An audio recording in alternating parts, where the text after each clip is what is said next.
Sir ನಮಸ್ತೆ sir, ನಾವು ಗ್ರಾಮ ಸ್ವರಾಜ್ ಸಾಮಾಜಿಕ ಸೇವಾ ಸಂಸ್ಥೆಯಿಂದ ಬಂದಿದ್ದೀವಿ. ನಮ್ಮ ಸಂಸ್ಥೆಯ ಮೂಲ ಉದ್ದೇಶ ಏನಂದರೆ ಗ್ರಾಮ ಪಂಚಾಯಿತಿಯ ಅಧ್ಯಕ್ಷರು, ಉಪಾಧ್ಯಕ್ಷರು, ಸದಸ್ಯರ ಮನೆಯನ್ನು ಭೇಟಿ ಮಾಡಿ ಗ್ರಾಮ ಪಂಚಾಯಿತಿಯ ಕೆಲವು ಸೌಲಭ್ಯಗಳು ಮತ್ತು ಪಕ್ಕದ ರಾಜ್ಯದಲ್ಲಿರ್ತಕ್ಕಂಥ ಸೌಲಭ್ಯಗಳು ಆಗಿರ್ಬೋದು ಅದರ ಬಗ್ಗೆ ಮಾಹಿತಿ ಕೊಡ್ತಾ ಮತ್ತು ಪಂಚಾಯಿತಿಯಲ್ಲಿ ಏನೇನು ಕೆಲಸ ಕಾರ್ಯಗಳನ್ನ ಇಲ್ಲಿವರೆಗೂ ಅವರು ನಿರ್ವಹಿಸಿದ್ದಾರೆ ಮತ್ತು ಇನ್ನು 5 ವರ್ಷದಲ್ಲಿ ಯಾವ್ಯಾವ ಕೆಲಸ ಕಾರ್ಯಗಳು ನಿರ್ವಹಿಸ್ತಿದ್ದಾರೆ ಮತ್ತು ಅವ್ರಿಗೆ ಬರ್ತಕ್ಕಂಥ ಅನುದಾನ ಮತ್ತು ಅವ್ರಿಗೆ ಕೊಡ್ತಕ್ಕಂಥ ಏನು ಗೌರವಧನ ಇರ್ಬೋದು ಇತರೆ ಸೌಲಭ್ಯಗಳ ಬಗ್ಗೆ ಒಂದು ಮಾಹಿತಿಯನ್ನು ವಿಡಿಯೋ ಚಿತ್ರೀಕರಣ ಮಾಡೋದ್ರ ಮೂಲಕ ಇಡೀ ರಾಜ್ಯಾದ್ಯಂತ ಎಲ್ಲ ಪಂಚಾಯಿತಿಗಳಿಗೂ ಈ ವ್ಯವಸ್ಥೆಯನ್ನು ಮುಗಿಸ್ತಕ್ಕಂಥ ಒಂದು ಅಭಿಯಾನವನ್ನು ಮಾಡ್ತಾ ಇದ್ದೀವಿ. ಈ ದಿನ ಈ ಒಂದು ಅಭಿಯಾನದಲ್ಲಿ ಹಾವೇರಿ ಜಿಲ್ಲೆ ಹಾನಗಲ್ ತಾಲೂಕು ಬೊಮ್ಮನಹಳ್ಳಿ ಕ್ಷೇತ್ರದ ಬೊಮ್ಮನಹಳ್ಳಿ ಹೋಬಳಿಯ ಇನಾಮ್ ದ್ಯಾಮನಕೊಪ್ಪ ಎಂಬ ಗ್ರಾಮದಿಂದ ಪ್ರಥಮ ಬಾರಿಗೆ ಆಲೂಕಟ್ಟಿ ಗ್ರಾಮ ಪಂಚಾಯಿತಿಗೆ ಸದಸ್ಯರಾಗಿ ಆಯ್ಕೆಯಾಗಿರುವ ಶ್ರೀಯುತ ಶಿವಾನಂದಪ್ಪ ದುರ್ಗಪ್ಪ ದೇವಿನಹಳ್ಳಿ ಆದವರಿಗೆ ಮತ್ತೊಮ್ಮೆ ನಮ್ಮ ಸಂಸ್ಥೆಯ ಪರವಾಗಿ ಸ್ವಾಗತವನ್ನು ಬಯಸ್ತಾರೆ. ಸರ್, ತಾವು ಗ್ರಾಮ ಪಂಚಾಯತಿ ಸದಸ್ಯರಾಗಿಂತ ಮೊದಲು ತಮ್ಮ ಕಾರ್ಯಕ್ಷೇತ್ರ ಏನಾಗಿತ್ತು? ತಾವು ಏನು ಕೆಲಸ ಕಾರ್ಯಗಳಲ್ಲಿ ಇದ್ರಿ? ನಾವು ಮೊದಲು ಕೃಷಿ ಮಾಡ್ತಾ ಇದ್ದೀವಿ ಸರ್. ಸರ್, ಕೃಷಿ ಮಾಡ್ತಾ ಮತ್ತು ಅದರಿಂದಾನು ಸುಮಾರು ಕೃಷಿ ಮಾಡ್ತಾ ಆಮೇಲೆ ಈ ಕಡೆ ಮತ್ತು ನಾವು ಗ್ರಾಮ ಪಂಚಾಯತಿ ಎಲೆಕ್ಷನ್ಗೆ 2015 ನಿಂತೀವಿ ನಾವು. ಅವಾಗ ಆಯ್ಕೆ ಇದ್ವಿ ಗ್ರಾಮ ಪಂಚಾಯತಿ ಸದಸ್ಯರಾಗಿ. ಈಗ ಕಾರ್ಯನಿರ್ವಹಿಸ್ತಾ ಇದ್ದೇವೆ ಗ್ರಾಮ ಪಂಚಾಯತಿ. ಸರ್, ಈಗ ಗ್ರಾಮ ಪಂಚಾಯತಿಗೆ ಏನು ತಾವು ಗ್ರಾಮ ಪಂಚಾಯತ್ ಸದಸ್ಯರಾಗಿ 1 ವರ್ಷ ಆಗಿದೆ. ನಿಮ್ಮದು ಹೊಸ ಪಂಚಾಯತಿ ಅನ್ನೋದು ಹೊಸಾಗಿದೆ.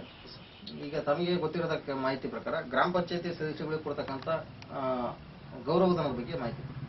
ಗೌರವಧನ ಸರ್ ಇನ್ನೂ ನಮ್ಗೆ ಇನ್ನೂವರೆಗೆ ಯಾವುದು ಬಂದಿಲ್ಲ. ಆಗಲೇ ನಮ್ಮ ಪಿಡಿಯವರು ಆಮೇಲೆ ಇವರೆಲ್ಲ ನಮ್ಗೆ ಮಾಹಿತಿ ಕೊಟ್ಟಿದ್ದ ಪ್ರಕಾರ ಅಂತಂದ್ರೆ ಈಗ ಸದಸ್ಯರಿಗೆ 500, ಅಧ್ಯಕ್ಷರಿಗೆ 1000, ಉಪಾಧ್ಯಕ್ಷರಿಗೆ 600 ರೂಪಾಯಿ ಕೊಡ್ತಿದ್ವಿ. ಅದಿಷ್ಟಂತೂ ಮಾಹಿತಿ ಇದೆ ಸರ್. ಇನ್ನೂ ನಮಗೆ ಗೌರವಧನ ಯಾವುದೇ ರೀತಿಯಲ್ಲಿ ಬಂದಿಲ್ಲ. ಸುಮಾರು 1 ವರ್ಷದ ಮೇಲೆ ಆತಿಗೆ ಯಾವುದೂ ಬಂದಿಲ್ಲ ಗೌರವಧನ. ಇನ್ನು ಬಗ್ಗೆ ಬಂದ ಮೇಲೆ ಗೊತ್ತಾಗ್ಬೋದು ಸರ್ ಎಷ್ಟು ಕೊಡ್ತಾರೆ ಅನ್ನೋದು. ಅಲ್ಲ 500 ಅಂತೂ ಫಿಕ್ಸ್ ಆಗಿಬಿಡುತ್ತೆ. ಈಗ 500 ಅಂತೂ ಇದೆ ಎಲ್ಲ ಕಡೆಗೂ. ಬಟ್ ಅದು 500 ರೂಪಾಯಿ ಇವತ್ತಿನ ಒಂದು ಈ ಒಂದು ಕಾಲದಲ್ಲಿ ಅದು ಸಾಕಾಗುತ್ತಾ ಪ್ರತಿ ಸದಸ್ಯರಿಗೆ? ಸಾಕಾಗಲ್ಲ ಸರ್. 500 ರೂಪಾಯಿಯಲ್ಲಿ ನಾವು ಇಲ್ಲಿಂದ ನಾವು ಸುಮಾರು 4 ಕಿಲೋಮೀಟರ್ ಹೋಗ್ಬೇಕು ಸರ್. ಪ್ರತಿಯೊಂದು ನಾವು ಹೋಗಿ ವೆಹಿಕಲ್ ಮೇಲೆ ಅಡ್ಡಾಡಿ ಪೆಟ್ರೋಲ್ ಹಾಕೊಂಡು ಮತ್ತು ಸಾರ್ವಜನಿಕ ಕೆಲಸ ಮಾಡಬೇಕು. ಆ ರೊಕ್ಕದಾಗ ಯಾವ ಕೆಲಸನೂ ಆಗೋದಿಲ್ಲ. ನಾವು ಕೈಲೇನ ಎಷ್ಟೊತ್ತಿದ್ರು ಖರ್ಚು ಮಾಡ್ಕೊಂಡು ಹೋಗ್ಬೇಕತಿ. ನಾವು 500 ರೂಪಾಯಿ ಕೊಡ್ತಾರೆ ಅಂತೇಳಿ ನಾವು ಮಾಡ್ಕೊಂತ ಹೋದ್ರೆ ಯಾವ ಕೆಲಸನೂ ಆಗಲ್ಲ. ಅವರು 500 ರೂಪಾಯಿ ಯಾವ ಕೊಡ್ತಾರೆ ಬಿಟ್ರಿ ಬರ್ತೈತಿ ಬರ್ಬೋದು. ಅದು ಸಾಲಂಗಿಲ್ಲ. 500 ರೂಪಾಯಿ ಸಾಲಂಗಿಲ್ಲ. ಇವಾಗ ಪ್ರಸ್ತುತ ಕೇರಳ ರಾಜ್ಯದಲ್ಲಿ 2000 ರೂಪಾಯಿ ಒಬ್ಬ ಸದಸ್ಯರಿಗೆ ಗೌರವಧನ ಇದೆ, 3000 ರೂಪಾಯಿ ಉಪಾಧ್ಯಕ್ಷರಿಗಿದೆ, 5000 ರೂಪಾಯಿ ಅಧ್ಯಕ್ಷರಿಗಿದೆ ಮತ್ತು ಪಂಚಾಯತಿ ವ್ಯಾಪ್ತಿಯಲ್ಲಿ ಓಡೋದಕ್ಕೆ ವೆಹಿಕಲ್ ವ್ಯವಸ್ಥೆ ಇದೆ. ಬಟ್ ಆ ವ್ಯವಸ್ಥೆ ಇಲ್ಲಿ ಬರ್ಬೇಕಂತ ನಮ್ಮ ಸಂಸ್ಥೆ ಈ ಒಂದು ಅಭಿಯಾನ ಮಾಡ್ತಾ ಇದೆ. ಇದಕ್ಕೆ ತಮ್ಮ ಅನಿಸಿಕೆ ಏನು? ಒಳ್ಳೆ ಸರ್. ಅಂಥದ್ದು ಮಾಡಿದ್ರಂತೂ ಇನ್ನೂ ಹೆಚ್ಚಿನ ಒಂದು ಊರ ಅಭಿವೃದ್ಧಿ ಆಗ್ಬೋದು, ಸಾರ್ವಜನಿಕ ಎಲ್ಲ ಒಳ್ಳೇದಾಗ್ಬೋದು.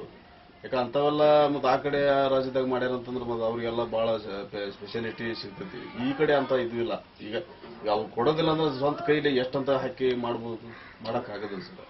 ಈಗ ಅದ 500 ರೂಪಾಯಿ ಕೊಡ್ತಾರಲ್ಲ ಅದನ್ನೂ ಸರಿಯಾಗಿ ಮುಟ್ತಾ ಇಲ್ಲ ಯಾರಿಗೆ.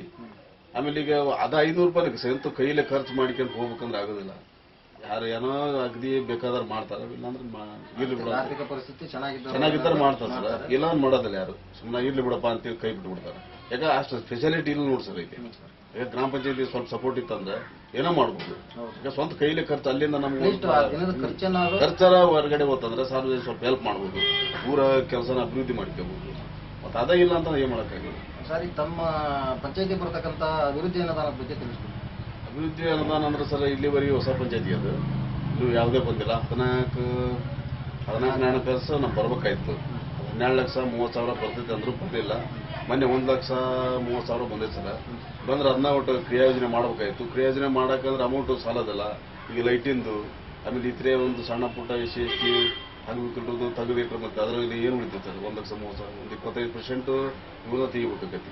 SC ST ಅವೆಲ್ಲ ಕರ ತೆಗಿಬೇಕಾಯ್ತು. ತೆಗೆದು 1,80,000 ಉಳಿತಾರೆ. ಉಳಿದ್ರೆ ಮತ್ತೆ ಅವೆಲ್ಲ ಮತ್ತೆ ಯಾರಿಗೆ ಕ್ರಿಯಾಯೋಜನೆ ಮಾಡಬೇಕು? ಮತ್ತೆ ಲೈಟಿನ ಬಿಲ್ಲು ಅವನು ಎಲ್ಲ ಮಾಡಿ ಸರಿ ಮಾಡಿ ಇನ್ನು ಮುಂದೆ ಏನು ಬರ್ತದಲ್ಲ ಬಂದಾಗ ಇದು ಮಾಡ್ಬೋದು. ಇಲ್ಲಾಂದ್ರೆ ಈ ದುಡ್ಡದು ಸಾಲದ ಸರಿ. ರಾಜ್ಯ ಸರ್ಕಾರ ಕೊಡ್ತಕ್ಕಂಥ ಒಂದು 8 ರಿಂದ 10 ಲಕ್ಷ ಅನುದಾನ ಕೊಡುತ್ತೆ. ಅದು KEBಗೆ ಕಟ್ಟಾಗ್ತಕ್ಕಂಥದ್ದು ಸಿಬ್ಬಂದಿ ಸಂಬಳಕ್ಕೆ ಹೋಗ್ತಕ್ಕಂಥದ್ದು. ಇದು ನೇರವಾಗಿ ಕೊಟ್ಟರೆ ಒಳ್ಳೇದು ಅಂತಾನ? ಅದು ನೇರವಾಗಿ ಕೊಟ್ಟರೆ ಒಳ್ಳೇದು ಸರ್.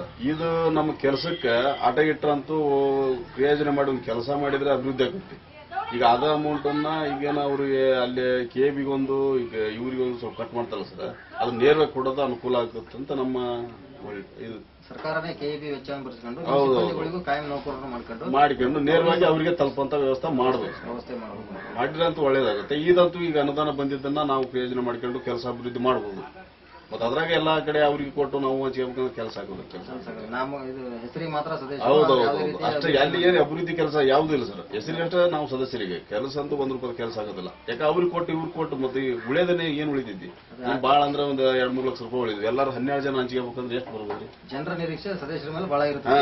ಚುನಾವಣೆಯಲ್ಲಿ ಎಲ್ಲಾ ಚುನಾವಣೆಯಲ್ಲೂ ಕೆಲಸ ಮಾಡ್ತಾರ ಅನ್ನೋದ್ರ ಅಭಿಪ್ರಾಯ ಇಟ್ಟಾರ. ಆದ್ರೆ ನಮ್ಗೆ ಕೆಲಸಗಳು ಮಾಡಕ್ಕ ತೊಂದ್ರೆ ಬಹಳ ಆಗ್ತದೆ. ಅಮೌಂಟ್ ಈ ರೀತಿ ಆಗೋದ್ರಿಂದ ನೀವು ಮತ್ತೆ ಉದಾಹರಣೆ ಪಂಚಾಯತ್ ಸದಸ್ಯರು ಯಾವ್ದಾದ್ರು ಒಂದು ಪಕ್ಷ ಆಶ್ರಯ ಮಾಡೋದು ಸಹಜ. ಕೆಲಸ ಕಾರ್ಯಗಳು ಗ್ರಾಮಗಳಿಗೆ ತರಬಹುದು, ಮೇಲ್ಮಟ್ಟದ ರಾಜಕಾರಣಿಗಳಿಲ್ಲ. ಈ ಮುಂದೆ ಬರ್ತಕ್ಕಂಥ ಕೆಲವು ಚುನಾವಣೆಗಳಲ್ಲಿ ಮತ್ತೆ ಮತವನ್ನ ಕೇಳಕ್ ಹೋದಾಗ ಅಲ್ಲಿ ಒಂದ್ ಸ್ವಲ್ಪ ಹಿನ್ನಡೆ ಆಗುತ್ತೆ ಸರ್. ಎಲ್ಲ ನಾವು ಈಗ ಆಕ್ಚುಲಿ ನಾವು 1 ವರ್ಷ ಆತೀವಿ ಬಂದು. 1 ವರ್ಷ ಆದ್ರೂ ನಾವು ಅಂತ ದೊಡ್ಡ ಕೆಲಸ ಯಾವ ಮಾಡಿಲ್ಲ. ನಾವು ಸ್ವಂತ ಕೈಲೇ ಪೈಪ್ಲೈನ್ ಮಾಡ್ಸೀನಿ ಸರ್. ನಮ್ಮ ಅನುದಾನದಲ್ಲಿ ಯಾವ್ದು ಈಗ ಸುಮಾರು ಒಂದು 4 ತಿಂಗಳ ಸರ್ ಸ್ವಂತ ಕೈಲೇ ಪೈಪ್ಲೈನ್ ಮಾಡ್ಸೀನಿ. ಒಂದು 60-70 ಸಾವಿರ ರೂಪಾಯಿ ಕೊಟ್ಟು ನೀರು ಕುಡಿಯಕ್ಕೆ ನೀರು ಇದ್ದಿದ್ದಿಲ್ಲ. ಈಗ ನಾನಾ ಸ್ವಂತ ಮಾಡ್ಸೀನಿ, ಬಿಲ್ ಆಗಿಲ್ಲ. ಮತ್ತೆ ಹಿಂಗೆ ಪರಿಸ್ಥಿತಿ ಆ ಪಂಚಾಯತಿ ಒಳಗಿದ್ದಾಗ ನಾವು ಸದಸ್ಯರಾಗಿ ಏನ್ ಮಾಡೋದು ಹೇಳಿ ಸರ್? ಇದು ಸ್ಥಳೀಯವಾಗಿರೋದ್ರಿಂದ ಬಹಳ ಸಮಸ್ಯೆ. ಈಗ ಅಲ್ಲಿ ಬೋರ್ ಇಲ್ಲ. ಮೊನ್ನೆ ಏನೋ ಕೈಲಿ ಬೋರ್ ಓಡಿಸಿದ್ವಿ, ಫೇಲ್ ಆಗ್ಬಿಟ್ರಿ. ಈಗ ಮತ್ತೆ ನೀರಿಲ್ಲ ಕುಡಿಯಕ್ಕೆ. ಅದನ್ನ ನಾವು ಸಣ್ಣ ಮೋಟರ್ ತಗೊಂಬಂದು ಮತ್ತೆ ಇಳಿಸಿದ್ವಿ. ಗ್ರಾಮ ಪಂಚಾಯತಿ ಅಮೌಂಟ್ ಇಲ್ಲ. ಈಗ ನಾವು ಕೈಲೇ ಹಾಕಿ ತಂದು ಇಳಿಸೀವಿ. ಈಗ ಅದು ಅಮೌಂಟ್ ಬಂದಾಗ ತಗೋಬೇಕು. ಯಾವ ಬರ್ತದೆ ಇದೆಲ್ಲ ನೀವು ಮೇಲ್ಮಟ್ಟದ ಅಧಿಕಾರಿಗಳ ಹತ್ರ ಮಾಹಿತಿ ಕೊಟ್ಟು ಎಲ್ಲ ಕೊಟ್ಟದ್ ಸರ್. ಎಲ್ಲ ಕೊಟ್ಟತಿ. ಅನುದಾನ ಬರೋ ಮಟ್ಟ ತಡ್ಕೊಂಡಿರ್ತಾರೆ. ಸರಿ ಸರಿ ಸರ್. ಈಗ ಗ್ರಾಮ ಪಂಚಾಯತಿ ಅಧ್ಯಕ್ಷರು ಗ್ರಾಮ ಪಂಚಾಯತಿಗಳಿಗೆ ಕೇರಳದಲ್ಲಿ 10 ಇಲಾಖೆಗಳಿಂದ ಹೆಚ್ಚು ಇಲಾಖೆಗಳನ್ನ ಗ್ರಾಮ ಪಂಚಾಯತಿ ಅಂಡರ್ ಕೊಟ್ಟಿದ್ದಾರೆ. ಆ ವ್ಯವಸ್ಥೆ ಇಲ್ಲಿಗೆ ಬಂದ್ರೆ ಏನೇನು ಅನುಕೂಲತೆ ಆಗುತ್ತೆ? ಒಳ್ಳೇದು ಸರ್. ಎಲ್ಲ ಕೊಟ್ಟರು ಎಲ್ಲದೂ ಅನುಕೂಲ ಆಗುತ್ತೆ ಸರ್. ನಮ್ಗೆ ಈಗ ಪ್ರತಿಯೊಂದು ಈಗ ನೋಡ್ರಿ, ಈಗ ಉತ್ತಾರ ತಗೋಬೇಕಂದ್ರೆ ಬೇರೆ ಕಡೆ ಹೋಗ್ಬೇಕತಿ. ಆಮೇಲೆ ಪಂಚಾಯತಿಯಲ್ಲಿ ಕೊಟ್ಟರೆ ಅದು ಅನುಕೂಲ ಆಗುತ್ತೆ. ಅದು ಆಮೇಲೆ ಕೃಷಿ ಯಂತ್ರೋಪಕರಣಗಳಲ್ಲಿ ಕೊಟ್ಟರು ಎಲ್ಲ ಅನುಕೂಲ ಆಗುತ್ತೆ ಸರ್. ಪ್ರತಿಯೊಂದು ಅಲ್ಲಿಂದ ಅಡ್ಡಾಡಕಂದ್ರೆ ಎಲ್ಲರಿಗೂ ಆಗೋದಿಲ್ಲ. ಅಲ್ಲಿ ಸ್ಥಳೀಯವಾಗಿದ್ರೆ ದೊಡ್ಡ ಅನುಕೂಲ ಆಗುತ್ತೆ. ತಿಳ್ಕೊಂಡು ಅವರು ಕೊಡ್ತಕ್ಕಂಥ ವ್ಯವಸ್ಥೆ ಮಾಡಬಹುದು. ಮಟ್ಟದಲ್ಲಿ ತಾಲೂಕು ಮಟ್ಟದಲ್ಲಿ ಇರೋದ್ರಿಂದ ಯಾರು ಫಲಾನುಭವಿಗಳು ಯಾರು ಏನೋ ಗೊತ್ತಿಲ್ಲದಂಗೆ ಗೊತ್ತಾಗೋದಿಲ್ಲ ಸರ್. ಅಲ್ಲಿ ಈಗ ಅವ್ರು ಬೇಕಾದ ಆಟ ಹೋಗಿರ್ತಾರ, ಅವ್ರ ಮಕ್ಕ ನೋಡ್ತಾರ ಕೊಡ್ತಾರ. ಈಗ ಅಗ್ದಿ ಈಗ ಸ್ಥಳೀಯ ಭಾಗವಾಗಿದ್ರು ಅಲ್ಲಿ ತಗೊಂತಾರ. ಬೇರೆ ಇದರಿಂದ ಹೋದವರು ಅವ್ರಿಗೆ ಗೊತ್ತಾಗಲ್ಲ. ಸರ್, ಈಗ ತಾವು ಗ್ರಾಮ ಪಂಚಾಯತಿ ಅಧ್ಯಕ್ಷರು ಉಪಾಧ್ಯಕ್ಷರು ಸದಸ್ಯರಾಗಿದ್ದೀರಿ. ನಿಮಗೆ ಸರ್ಕಾರ ಯಾವ್ದಾದ್ರು ಗುರುತಿನ ಚೀಟಿಯನ್ನು ಕೊಟ್ಟಿದೆಯಾ? ನೀವು ಹೌದು ಅಲ್ಲ ಅನ್ನೋದಕ್ಕೆ ಎಲ್ಲಾದ್ರೂ ಹೋದ್ರೆ ತೋರ್ಸೋದಕ್ಕೆ ಒಂದು ಗುರುತಿನ ಚೀಟಿ ಕೊಟ್ಟಿದೆ? ಏನು ಕೊಟ್ಟಿಲ್ಲ ಸರ್. ಪ್ರಮಾಣ ಪತ್ರ ಕೊಟ್ಟಿದ್ರೆ ನಮ್ಗೆ ಎಲೆಕ್ಷನ್ಗೆ ನಾವು ಆಶೆ ಬಂದಿಂದ ಅದೊಂದು ಬಿಟ್ಟು ಮತ್ತೆ ಏನು ಕೊಟ್ಟಿಲ್ಲ. ಅದು ದೊಡ್ಡ ಸೈಜ್ ಬಿಟ್ರಿ. ಈಗ ನಿಮಗೆ ಇಲ್ಲ ಐಡಿ ಕಾರ್ಡ್ ಏನು ಕೊಟ್ಟಿಲ್ಲ. ಕೊಡೋದ್ರಿಂದ ಏನು ಅನುಕೂಲತೆ ಆಗುತ್ತೆ? ಕೊಡೋದ್ರಿಂದ ನಾವು ಗ್ರಾಮ ಪಂಚಾಯತ್ ಸದಸ್ಯರು ಅನ್ನೋಂಥದ್ದು ಅವರಿಗೆ ಬೇರೆ ಇಲಾಖೆಗಳಲ್ಲಿ ಹೋದಾಗ ಗೊತ್ತಾಗುತ್ತೆ ಅಂತೇಳಿ. ಆಮೇಲೆ ನಿಮಗೊಂದು ಗೌರವನು ಅದರಿಂದ ಬರುತ್ತೆ. ಸರ್, ನಮ್ಮ ಸಂಸ್ಥೆ ಏನು ಒತ್ತಾಯ ಮಾಡ್ತಾ ಇದೆ ಅಂದ್ರೆ ಗ್ರಾಮ ಪಂಚಾಯತಿ ಅಧ್ಯಕ್ಷರು ಉಪಾಧ್ಯಕ್ಷರ ಸದಸ್ಯರಿಗೆ ಗುರುತಿನ ಚೀಟಿ ಕೊಡಬೇಕು. ತೀರಾ ಏನು ಆರ್ಥಿಕ ಪರಿಸ್ಥಿತಿ ಹಿನ್ನಡೆ ಇರತಕ್ಕಂಥ ವ್ಯಕ್ತಿಗಳು ಕೆಲವು ಜಿಲ್ಲಾವಾರು ಆಫೀಸ್ಗಳಿಗೆ ಮತ್ತು ತಾಲೂಕು ಆಫೀಸ್ಗಳಿಗೆ ಸಾರ್ವಜನಿಕರು ಕರ್ಕೊಂಡು ಹೋಗಿ ಬರ್ತಕ್ಕಂಥ ವ್ಯವಸ್ಥೆ. ಅಟ್ಲೀಸ್ಟ್ ಸರ್ಕಾರಿ ಬಸ್ಸಲ್ಲಿ ಆ ಒಂದು ಕಾರ್ಡ್ ಕೊಡೋದ್ರ ಜೊತೆಗೆ ಪಂಚಾಯತ್ ಸದಸ್ಯರಿಗೆ ಉಚಿತ ಪ್ರಯಾಣ ಅಂತೇಳಿ ಒಂದು ಜಿಲ್ಲೆವಾರು ಓಡಾಡೋದಕ್ಕೆ ಒಂದು ಅವಕಾಶ ಮಾಡ್ಕೊಡ್ಬೇಕು. ಇದು ಒಳ್ಳೆ ಅಭಿಪ್ರಾಯ. ಒಳ್ಳೆ ಅಭಿಪ್ರಾಯ ಸರ್. ಯಾಕಂದ್ರೆ ಅವು ಅಂಥವು ಮಾಡಿಕೊಟ್ರೆ ಒಂದು ಕೆಲವೊಂದಿಷ್ಟು ಅಭಿವೃದ್ಧಿ ಕೆಲಸ ಆಗ್ಬೋದು ಅನ್ನಿಸ್ತಾ ನನ್ನ ಮಟ್ಟಿಗೆ. ಯಾಕಂದ್ರೆ ಫಲಾನುಭವಿ ಕರ್ಕೊಂಡು ಹೋದ್ರೆ ನನ್ನ ಚಾರ್ಜ್ ಫ್ರೀ ಆಗುತ್ತೆ ಅಂತೇಳಿ ಅಭಿವೃದ್ಧಿ ಕೆಲಸ ಆಗ್ಬೋದು ಅಂತ. ಅಭಿವೃದ್ಧಿ ಕೆಲಸ ಆಗ್ಬೋದು. ಸರಿ ಸರ್. ಈಗ ಅಭಿವೃದ್ಧಿ ಕೆಲಸ ಆಗ್ಬೋದು ಸರ್. ಒಳ್ಳೇದು. ಆಮೇಲೆ ಗ್ರಾಮ ಪಂಚಾಯತಿಗಳಿಗೆ ಸರ್ ಈಗ ಕಡ್ಡಾಯವಾಗಿ PDOಗಳಿಲ್ಲ. ಒಂದೊಂದು ಪಂಚಾಯತಿ 2 ಪಂಚಾಯತಿನ ಒಂದು PDOಗಳು ನಿರ್ವಹಿಸ್ತಕ್ಕಂಥ. ಇದರಿಂದ ಏನು ಹಿನ್ನಡೆ ಆಗ್ತದೆ? ಇದು ಸ್ವಲ್ಪ ಸಾರ್ವಜನಿಕರ ಸಮಸ್ಯೆ ಆಗ್ತದೆ ಸರ್.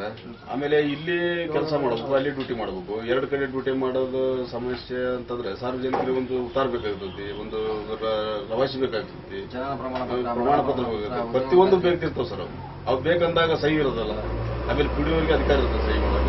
ಮತ್ತೆ ಅವ್ರು ಇವತ್ತಿಲ್ಲ ಅಂದ್ರೆ ಇವತ್ತು ಎಮರ್ಜೆನ್ಸಿ ಇರ್ತೈತಿ. ಆಮೇಲೆ ಅಲ್ಲಿ ಆ ಬೇರೆ ಕಡೆ ಪಂಚಾಯತಿಗೆ ಅಲ್ಲಿ ಸಮಸ್ಯೆ ಇರ್ತೈತಿ, ಅಲ್ಲಿ ಹೋಗಿರ್ತಾರ ಅವರು. ಮತ್ತೆ ಕೆಲವು ಜಿಲ್ಲಾ ತಾಲೂಕು ಮಟ್ಟದಲ್ಲಿ ಮೀಟಿಂಗ್ಗಳು ಇಂಥವೆಲ್ಲ ಇರ್ತಾವೆ ಸರ್. ಅವೆಲ್ಲ ಇದ್ದಾಗ ಒಬ್ಬರೇ ಮೇಂಟೈನ್ ಮಾಡೋಕ್ಕಾಗೋದು.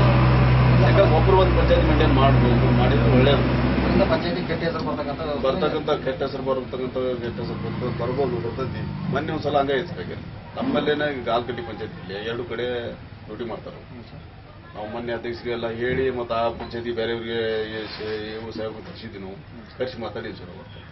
ಅವರು ಅದನ್ನ ಮೊನ್ನೆ ಮಾತಾಡಿದ್ರಿ PDOರ್ದು ಸ್ವಲ್ಪ ಸಮಸ್ಯೆ ಇದೆಯಲ್ಲ, ಅದಕ್ಕೆ ಒಂದು ಸ್ವಲ್ಪ 4 ದಿನ ಬಿಟ್ಟು ಇದು ಮಾಡತ್ತವ್ರಿ ಅಂತ ಹೇಳಿದ್ರು. ಸಾರ್ವಜನಿಕ ತೊಂದರೆ ಆಗತ್ತೆ ನೋಡ್ರಿ. ಅವತ್ತು ಬಂದು ಜನ ಎಲ್ಲ ಹೇಳಿದ್ರು ನಮ್ಮ ಉತ್ತಾರಿಗೆ ಸಿಗೋದು, ಆಮೇಲೆ ನಮ್ಮ ಪ್ರವಾಸಿ ಸಿಗೋದು ಅಂತೇಳಿ ಎಲ್ಲ ಹೇಳಿದ್ರು. ಸರ್, ಈಗ ಗ್ರಾಮ ಪಂಚಾಯತಿ ಅಧ್ಯಕ್ಷರು ಉಪಾಧ್ಯಕ್ಷರು ಸದಸ್ಯರು ಕೆಲಸದ ನಿಮಿತ್ತ ಯಾವುದೋ ಒಂದು ಫಲಾನುಭವಿಗಿರ್ಬೋದು ಅಥವಾ ತಮ್ಮ ಗ್ರಾಮದ ಕೆಲಸದ ಕಾರ್ಯನಿಮಿತ್ತ ತಾಲೂಕು ಜಿಲ್ಲಾ ಮಟ್ಟದ ಅಧಿಕಾರಿಗಳನ್ನ ಸಂಪರ್ಕ ಮಾಡ್ತಕ್ಕಂಥದ್ದು ಇರ್ಬೋದು. ಅವ್ರು ಹೋಗಿ ಬರ್ತಕ್ಕಂಥ ಸಂದರ್ಭದಲ್ಲಿ ಅಚಾನಕ್ ಆಗಿ ಅನಾಹುತಗಳು ಸಂಭವಿಸಿದಲ್ಲಿ ಯಾವುದೇ ರೀತಿಯ ಸರ್ಕಾರ ಖರ್ಚು ವೆಚ್ಚವನ್ನು ಭರಿಸೋದಿಲ್ಲ ಮತ್ತು ಒಂದು ವೇಳೆ ದುರ್ದೈವ ಅವರು ಮರಣನೇ ಹೊಂದಿರತಕ್ಕಂಥ ಘಟನೆಗಳು ನಡೆದಿದ್ದಾವೆ. ಅಂಥ ಸಂದರ್ಭದಲ್ಲಿ ಅವ್ರ ಕುಟುಂಬಕ್ಕೆ ಯಾವುದೇ ರೀತಿ ಪರಿಹಾರ ಕೊಡೋಲ್ಲ. ಇದಕ್ಕೆ ಯಾವ ರೀತಿ ಒತ್ತಾಯ ಮಾಡ್ತೀರಿ? ಇದು ಮಾಡಲೇಬೇಕು ಅನ್ನೋದು ಪರಿಹಾರ ನೋಡ್ರಿ, ಇವತ್ತು ರಾಜ್ಯ ಸರ್ಕಾರ ಎಲ್ಲ ರೀತಿಯಿಂದನೂ ಎಲ್ಲ ಪ್ರತಿಯೊಬ್ಬರು ಮೆಂಬರ್ಗಳಿಗೂ ಸ್ವಲ್ಪ ಇದು ಮಾಡಿದ್ರು ಅನುಕೂಲ ಆಗುತ್ತೆ ಸರ್. ಯಾಕೆ ಅವರು ಈಗ ಗ್ರಾಮ ಪಂಚಾಯತಿ ಮೆಂಬರ್ ಆಗಿರ್ತಾರ, ಅಂತ ಟೈಮ್ದಲ್ಲಿ ಏನಾದ್ರು ಸ್ವಲ್ಪ ಡೆತ್ ಆಗಲಿ ಏನಾದ್ರು ಆಗಲಿ ಅವಾಗ ಅವರಿಗೆ ಸ್ವಲ್ಪ ಪರಿಹಾರ ಕೊಡುವಂಥ ವ್ಯವಸ್ಥೆ ಮಾಡಿದ್ರೆ ಅನುಕೂಲ ಆಗುತ್ತೆ ಸರ್. ಯಾಕಂದ್ರೆ ಈಗಿನ ಗ್ರಾಮ ಪಂಚಾಯತಿ ಸದಸ್ಯರುಗಳು ಅವ್ರನ್ನೂ ಸಹ ಲೋಕಸೇವಾ ನೌಕರರು ಅಂತೇಳಿ ನಿರ್ಣಯ ಮಾಡೋದ್ರಿಂದ ಅವರಿಗೂ ಸಹ ಸ್ವಲ್ಪ ಸರ್ಕಾರಿ ನೌಕರಿ ಕೊಡ್ತಕ್ಕಂಥ ಅಧಿಕಾರ ಇರೋವರೆಗೂ 5 ವರ್ಷದವರೆಗೂ ಅವರಿಗೆ ಏನೇ ಬಂದ್ರು ಅದನ್ನು ನೋಡ್ಕೋಬೇಕು, ನೋಡ್ಕೊಂಡ್ರೆ ಒಳ್ಳೇದಾಗುತ್ತೆ. ಸರಿ ಸರ್. ಈಗ ಗ್ರಾಮ ಪಂಚಾಯತಿಗೆ ತಮ್ಮ ಪಂಚಾಯತಿ ವ್ಯಾಪ್ತಿಯಲ್ಲಿ ತಾವು ಇಲ್ಲಿವರೆಗೂ 1 ವರ್ಷದಲ್ಲಿ ಏನು ಕೆಲಸ ಮಾಡಿದ್ರೆ 4 ವರ್ಷ ಏನೇನು ಕೆಲಸ ಮಾಡಬೇಕು ಅಂತ ಒಂದು ಅಭಿಪ್ರಾಯ ಅಲ್ಲ, ನಾವು ನೋಡಿ ಈಗ ಎನರ್ಜಿ ಒಳಗೆ ಕೆಲಸ ಭಾಳ ಮಾಡ್ತಾ ಇದ್ವಿ ಅಂತ. ಈಗ ಇನ್ನು ಬಳಕೆ ಇನ್ನೂ ಸ್ವಲ್ಪ ಅಭಿವೃದ್ಧಿ ಕೆಲಸ ಭಾಳ ಅದಾವ ಮಾಡ್ಬೇಕು. 4 ವರ್ಷ ಆದ್ರೆ ನಮ್ಗೆ ಸ್ವಲ್ಪ ಅಮೌಂಟ್ ಸ್ವಲ್ಪ ಶಾರ್ಟೇಜ್ ಆಗುತ್ತಲ್ಲ ಹೊಸ ಪಂಚಾಯತಿ. ಹಿಂಗಾಗಿ ನಮಗೆಲ್ಲ ಭಾಳ ಹಿನ್ನಡೆ ಆಗುತ್ತೆ. ಎಲ್ಲ ದಾಖಲೆಗಳನ್ನು ಇದು ಮಾಡ್ಬೇಕು, ಸರಿ ಮಾಡಬೇಕಾಗಿರೋದು ಸಮಸ್ಯೆ ಆಗ್ತದೆ. ಅಮೌಂಟ್ ಇದ್ರೆ ಕೆಲಸ ಮಾಡ್ಬೋದು. ಮತ್ತೆ ಯಾವ ಇಲ್ಲ ಇಲ್ಲ ಈಗ ಒಂದು ರೂಪಾಯಿ ನಾವು ಕೆಲಸ ಮಾಡಿರ್ಬಿಟ್ರಿ, ಎನರ್ಜಿ ಕೆಲಸ ಬಿಟ್ರೆ ಬೇರೆ ಕೆಲಸ ಯಾವುದು ಮಾಡಿಲ್ಲ ಕೈಲಿ ಹಾಕಿಲ್ಲ ಸರ್. ಈ ರೀತಿ ನಮ್ಮ ಸಂಸ್ಥೆ ಪ್ರತಿ ಗ್ರಾಮ ಪಂಚಾಯತಿ ಅಧ್ಯಕ್ಷರು ಉಪಾಧ್ಯಕ್ಷರು ಸದಸ್ಯರ ಮನೆ ಭೇಟಿ ಮಾಡಿ ಅವರಿಗೆ ಮಾಹಿತಿಯನ್ನು ಕೊಡೋದ್ರ ಜೊತೆಗೆ ಇದು ಈ ಒಂದು ಚಿತ್ರೀಕರಣ ಇಡೀ ರಾಜ್ಯಾದ್ಯಂತ ನಗರ ಪಟ್ಟಣ ಪ್ರದೇಶದಲ್ಲಿರ್ತಕ್ಕಂಥ ಜನರಿಗೆ ದೊರೆಯುವಂತೆ ಮಾಡ್ತಾ ಇದೆ. ಈ ಒಂದು ಕಾರ್ಯಕ್ರಮಕ್ಕೆ ತಮ್ಮ ಅನಿಸಿಕೆ ಏನು? ಇವೆಲ್ಲ ಒಳ್ಳೇದು ಸರ್. ಈಗ ಮಾಡೋಂಥ ಇದೆಲ್ಲ ಒಳ್ಳೇದು. ನೀವು ಮಾಡಿದ್ದೇನೈತಲ್ಲ ಸಂಘಟನೆ ಇದು, ಇದೆಲ್ಲ ಒಳ್ಳೇದಕ್ಕೆ ಅನ್ನಿಸ್ತೈತೆ ನಮಗಂತೂ. ಒಳ್ಳೇದು ಇಂಥವೆಲ್ಲ ಮಾಡಿದ್ರೆ ಎಲ್ಲ ಪ್ರತಿಯೊಬ್ಬರಿಗೂ ಗೊತ್ತಾಗುತ್ತೆ ಮತ್ತು ಅವ್ರಿಗೆಲ್ಲ ಮಾಹಿತಿ ಸಿಗುತ್ತೆ. ಅವರಿಗೆ ಕೆಲಸ ಮಾಡೋದಕ್ಕೆ ಒಂದು ಹುಮ್ಮಸ್ ಬರ್ತೈತಿ. ಮತ್ತೆ ಇಂಥವೆಲ್ಲ ಸಂಘಟನೆಗಳು ಇದ್ದಾಗನೇ ಕೆಲಸ ಮಾಡ್ಲಿಕ್ಕೆ ಹುಮ್ಮಸ್ ಬರ್ತೈತಿ. ಇಲ್ಲಾಂದ್ರೆ ಅವರು ನಾವು ಸದಸ್ಯರು ಮತ್ತೆ ಅಲ್ಲೇ ಇರ್ತೀವಿ, ಅವ್ರನ್ನ ಪಿಡಿಯವರು ಅಲ್ಲೇ ಇರ್ತಾರೆ, ಅತಿಥಿಗಳಲ್ಲಿ ಇರ್ತಾರೆ. ಮತ್ತೆ ಈ ಸಂಘ ಸಂಸ್ಥೆಗಳು ಇದ್ದಾಗ ಮತ್ತೆ ಏನ್ ಮಾಡೋಕ್ಕಾಗಲ್ಲ. ಇಂಥವೆಲ್ಲ ಇದ್ದಾಗ ಪ್ರತಿಯೊಬ್ಬರು ಕೆಲಸ ಮಾಡ್ಲಿಕ್ಕೆ ಉರುಪಾಗುತ್ತೆ. ಸರಿ ಸರ್. ಈ ರೀತಿಯಾಗಿ ತಮ್ಮ ಅನಿಸಿಕೆ ಅಭಿಪ್ರಾಯವನ್ನ ಮುಕ್ತವಾಗಿ ಹಂಚಿಕೊಂಡಿರ್ತಕ್ಕಂಥ ಶ್ರೀಯುತ ಶಿವಾನಂದಪ್ಪ ದುರ್ಗಪ್ಪ ಬೇವನಹಳ್ಳಿ ಆಲ್ಕಟ್ಟಿ ಪಂಚಾಯತ್ ಸದಸ್ಯರಾದ ಇವರಿಗೆ ನಮ್ಮ ಸಂಸ್ಥೆ ವತಿಯಿಂದ ಈ ಅಭಿನಂದನಾ ಪತ್ರವನ್ನು ಕೊಡ್ತಾ ಇದ್ದೀವಿ. ಅವರು ಸ್ವೀಕರಿಸಬೇಕಾಗಿ ಕೇಳ್ತಾರೆ.